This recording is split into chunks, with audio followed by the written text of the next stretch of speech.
What do you do when something changes in your life and your animal's life and shit hits the fan?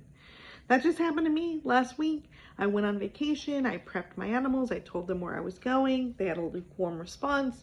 I told them that Liam, my eldest, would be taking care of them. 19 years old, home from college, should be fine. But I neglected to think about the fact that it's been probably 4 years since we last went away from the house for any significant amount of time. And B, my eldest dog had recently died, who, as an animal dies in a multi-pet household, some of you can relate to this, you start to realize what other meaning they had to other animals in the house besides you.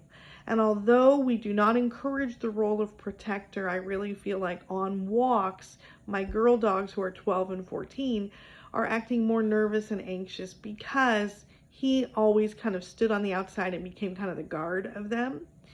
Well, that translated to inside our house, and my poor eldest had kind of a rough couple of nights and called us and said, Gemma's whining during the day, wanting outside 14 times during the day.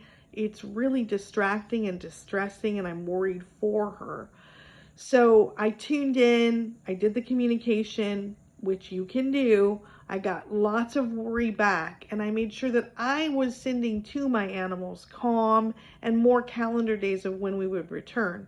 I also did some energy work on them, and I gave Liam very practical advice, which was to sleep in our bedroom, because especially, this is the culprit right here, she loves to sleep on the bed with someone.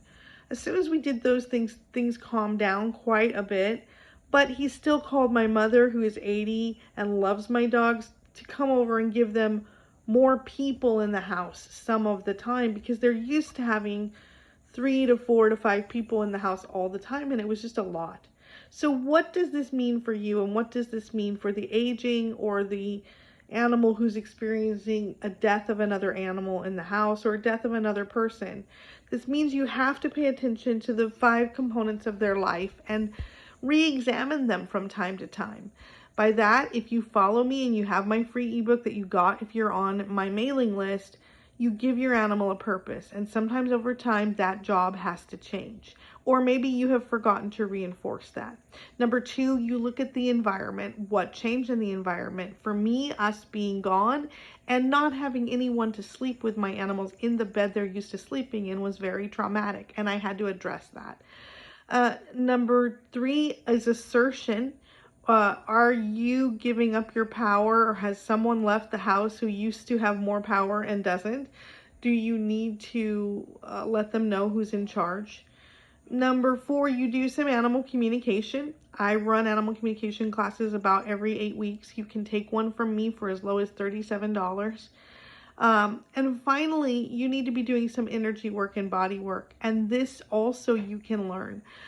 If you want information about my classes, please drop me a line and I will tell you when the next dates are for anything, body work, energy work, animal communication, or my large signature program, which is called Animal Soulmate Fellowship, where we spend 6 weeks together and you go really deep on a problem with your animal or just becoming a true sacred animal guardian. Learn chakra work, energy work, body work, the works.